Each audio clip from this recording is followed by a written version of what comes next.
Hello, thanks for joining us. Here's what's happening right now. Canada's new ambassador to the United States.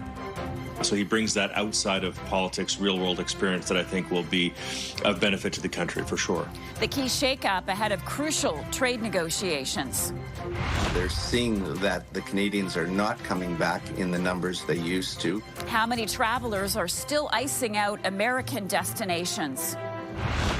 Preserving the territorial integrity of the Kingdom of Denmark is essential for the European Union. Plus, new backlash after the U.S. once again sets its sights on Greenland.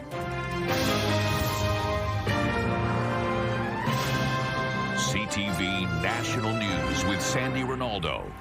Hello, I'm Marcia McMillan in today for Sandy. Nearly a year into Donald Trump's trade war, Canada has just announced a new ambassador to the United States. Mark Wiseman will replace Kirsten Hillman in February.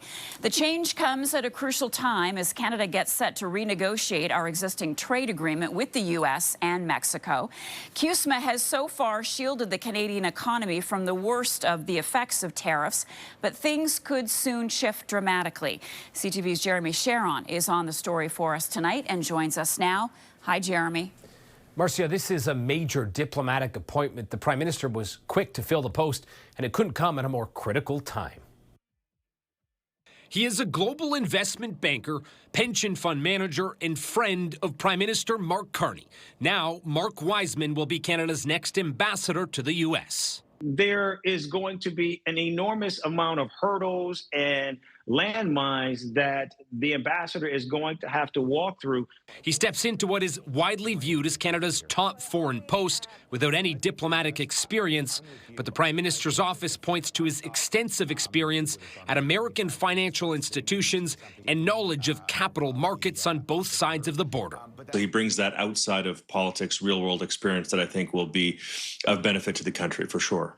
In a social media post announcing the appointment, the Prime Minister says, as a core member of our negotiating team, I know he will advance the interests of Canadian workers, businesses, and institutions. Carney is betting that Wiseman's finance credentials will command the attention and the respect of Trump. A bet that couldn't come with higher stakes for the trade relationship between the two countries. And there's a lot of anxiety over sectoral tariffs and then the CUSMA review. So really important here in this case that the Prime Minister has recruited someone who's a globally recognized deal maker. In 2025, the current CUSMA deal helps shield Canada from the worst impacts of tariffs. But with its review set to begin in the new year, there are no guarantees. The president can and quite possibly will walk away from this agreement. And if he does, then I think all bets are off. Sources tell CTV News Wiseman won't be alone at the negotiating table. The Prime Minister, along with Dominic LeBlanc, the minister in charge of Canada-U.S. relations, will also play critical roles.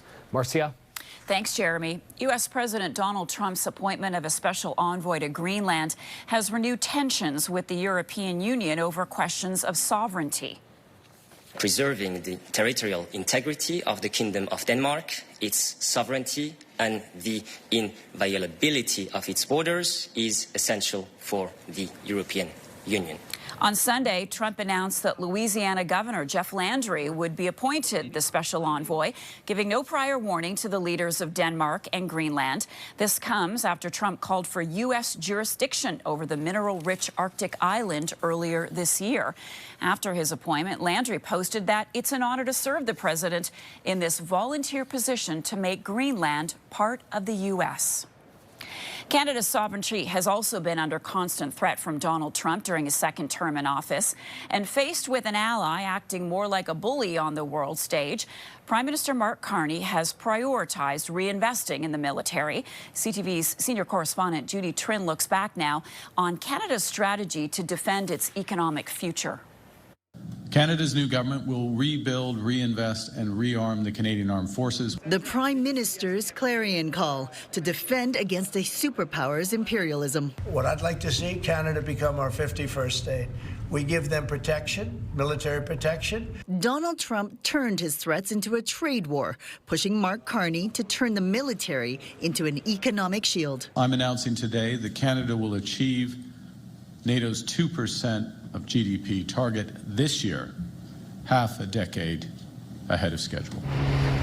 Carney's first budget invests nearly $82 billion in defense over the next 5 years. There's more money for recruiting, training, and equipment. Soldiers are getting raises and bonuses for serving overseas and deploying in the far north. The priority is the defense of Canada and the Arctic. So we are investing both in terms of capabilities, but also in terms of planning and programming. Climate change has made Canada's Arctic and its natural resources vulnerable to foreign intrusion by Russia and China. Better weapons are needed to patrol from the land, sea, and air. In the past, 75% of procurement dollars went to American companies. That's being reduced. We're not going to be spending 75 cents of our dollar south. We'll be amortizing that money out in Canada where we can, and then spending it in other places where we have to. The Defense Investment Agency, created in October, aims to ensure that Canadian companies benefit from big procurements, like the plan to replace a fleet of aging submarines. The Navy wants 12 conventional subs. The reason we need submarines is very simple. It's the only technology in the Navy that guarantees that we control our waters. That's the first one in Canada. There are two competing bids. The Prime Minister visited TKMS, the German-Norwegian conglomerate, in the summer.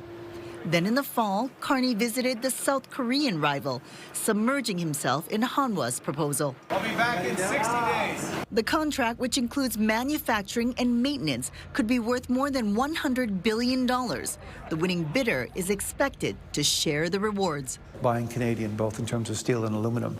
So that's not a surprise. I think for both submarine manufacturers, they would be looking at that.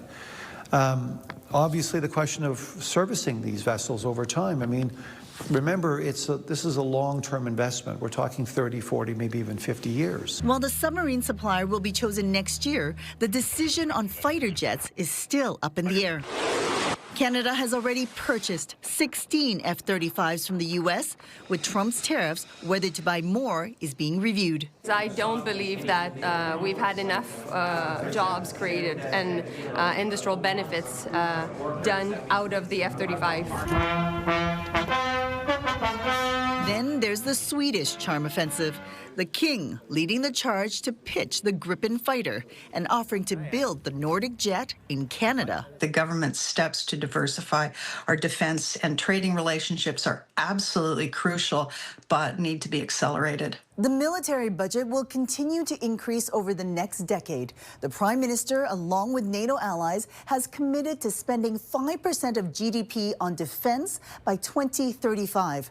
That will equate to roughly $150 billion a year, the cost of defending Canada's sovereignty. Judy Trin, CTV News, Ottawa.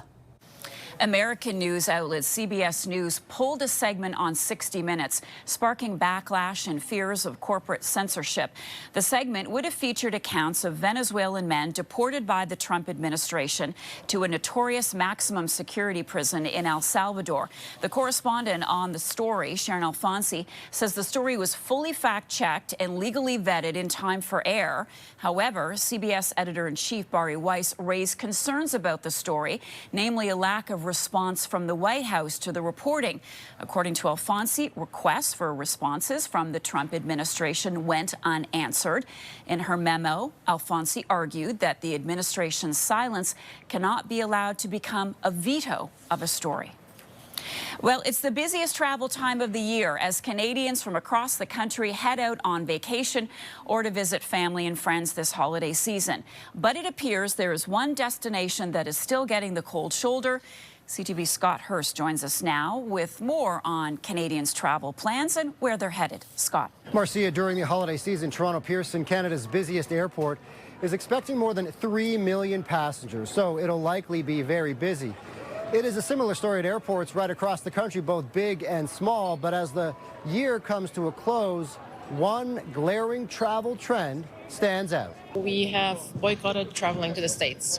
Travel to the United States continues to take a hit. In October, according to new data from StatsCan, the number of Canadians returning on trips from the U.S. was down more than 26% year over year.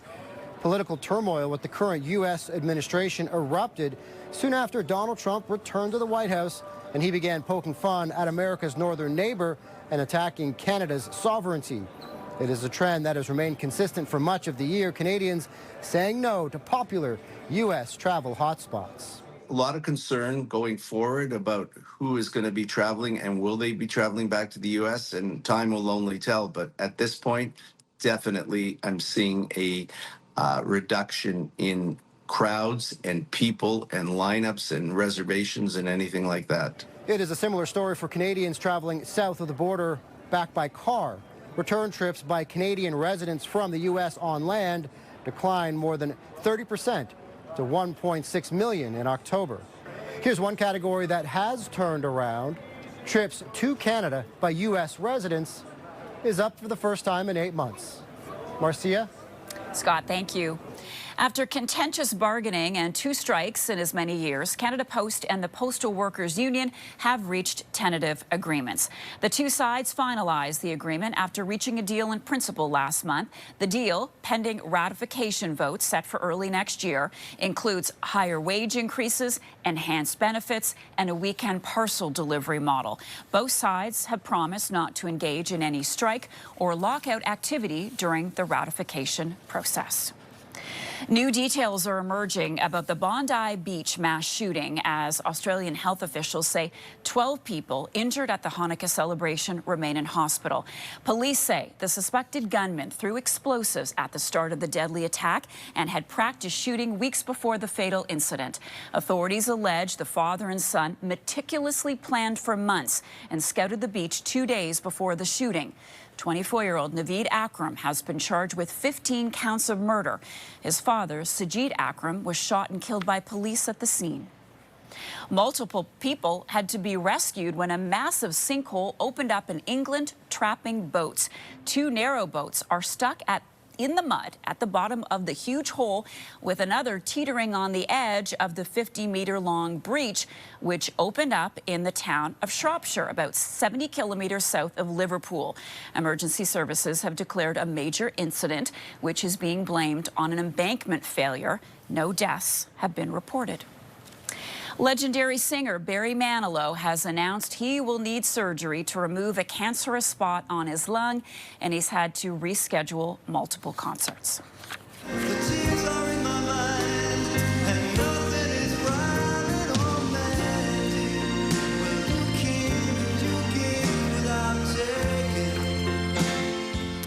The 82-year-old performer says the cancer was discovered after an extended bout of bronchitis. The singer added that doctors don't believe the cancer has spread. So as far as treatment goes, he says he expects no chemo, no radiation, just chicken soup and I Love Lucy reruns. Oh, Barry.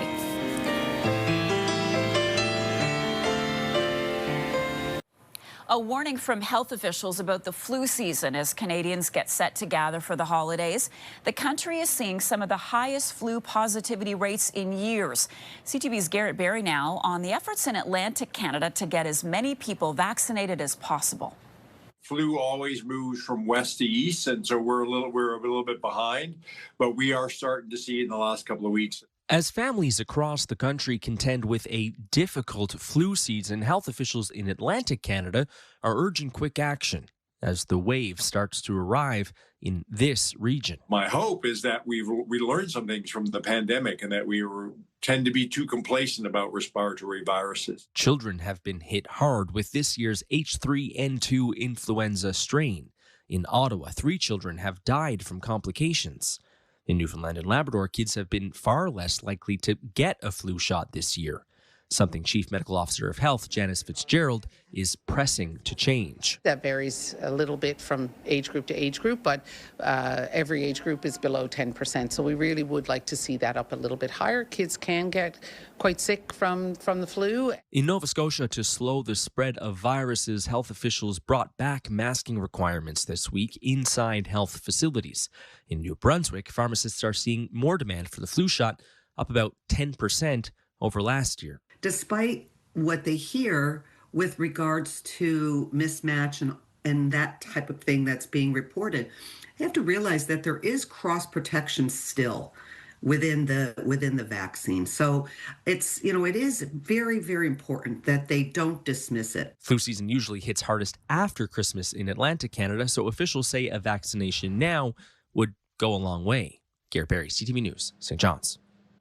Flu outbreaks are not the only challenge Canada's healthcare workers are facing right now. More and more nurses are sounding the alarm over workplace violence.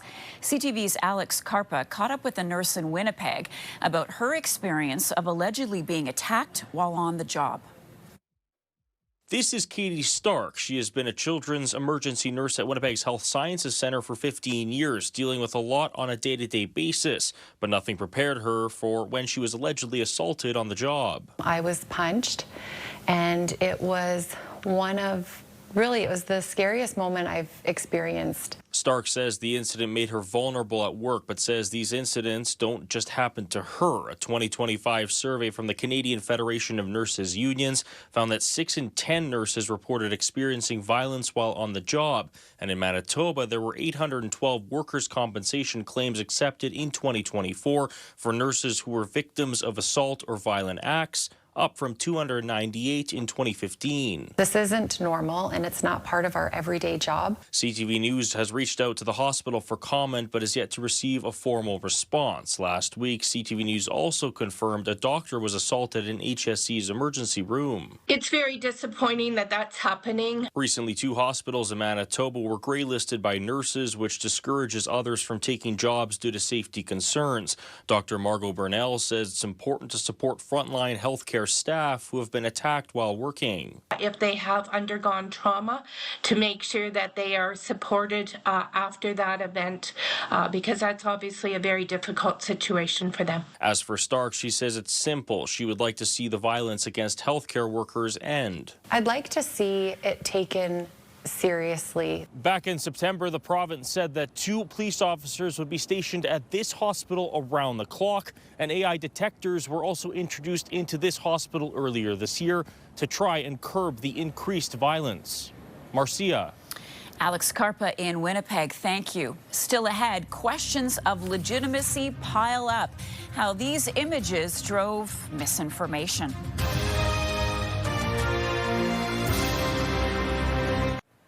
When a winter storm caused traffic chaos in Alberta earlier this month, photos of a huge car pileup started popping up online.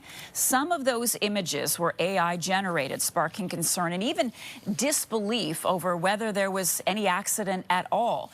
CTV's Kathy Lee now on yet another cautionary tale about artificial intelligence. Kathy. Marcia, there are some AI images that are so obviously fake, and then there are others that can easily trick people. These are the AI images of that massive car pileup on the QE2 near Calgary last week. They were shared widely online and duped many people into thinking that they're real. Once it was confirmed that they weren't, some people started questioning whether the crash itself actually happened. I talked to some people today to see if they could spot the fakes. It does look real. Except for the one on the bottom. I think that one doesn't look real. I think it's not real. I'm going to go for real just to be different. Okay. Okay, real, not real. Yes. Hey, it's not real. Oh. These are the other fake images shared on social media of that crash. Of course, the ship is a clear clue it's not real, but even if the fake images aren't so obvious, an AI expert says there are clues. For instance, in these photos, there should be a clear, wide divide between the north and southbound lanes of the highway. You have to check the authority. Who is it who is sharing the image? Do you trust them? Then you can also check the image itself for anomalies. These generative AIs have all sorts of wrinkles to them. They still don't produce perfect images. The AI expert says one of the issues of a rise in AI images is a phenomenon called liar's dividend, where people start thinking that even real images are fake because now everyone expects it. Marcia. Kathy Lee for us. Kathy, thank you. British musician Chris Rea, who recorded the holiday hit Driving Home for Christmas, has died. I'm driving home for Christmas. Those faces. Rea's commercial success rose in the late 70s and 80s with hits like Fool If You Think It's Over and Let's Dance. The singer released a new album in October called The Christmas Album. A statement from his wife and 2 children says that he passed away peacefully following a short illness surrounded by family. Chris Rea was 74. To pass the time away. Christmas is just a few days away, and that means many Canadians are almost out of time to buy a Christmas tree. In Nova Scotia, the Christmas tree industry is a huge part of the economy. Tree growers are reporting busy sales within the country, but a major dip internationally due to a threat of tariffs. CTV's Paul Hollingsworth is standing by in Halifax with more. Hi, Paul. How are growers feeling? Marcia, a bit of good news after what was a challenging year for the Christmas tree industry in Nova Scotia. There was a drought, a threat of tariffs, even some diseases that impacted certain trees. Christmas trees represent big business, generating more than $50 million each year in Nova Scotia. Last year we sold about 75, and this year we did about 350. Most tree lots around the province are sold out, a signal this season has been productive for sellers. Somewhere it's up to 10%, some more. So it's really encouraging to see. While local business has climbed, U.S. exports have dipped compared to 2024. Unfortunately, our shipping market is down about 40%. The trade tensions between Canada and the U.S. have resulted in a major blow to some businesses' bottom lines, with regular buyers backing off because of tariff fears. There wasn't a tariff on Christmas trees. It was just the uncertainty and the nervousness within the market. We've taken some pretty big hits this year for sure. Pushing away any bad news, Colin Hughes is focused on the upside. His local buyers are still choosing his real trees in large numbers instead of artificial options. Well, there's only one way to get the smell of Christmas, or the scent of Christmas, and that's with a real tree. Selling those trees in large numbers is a top priority. After losing a lot of business in the U.S., Colin Hughes has a backup plan. In the future, he hopes to expand his market and sell trees in parts of Asia and Europe. Marcia. Thank you, Paul. That is our newscast for tonight. I'm Marcia McMillan. See you later tonight on CTV National News.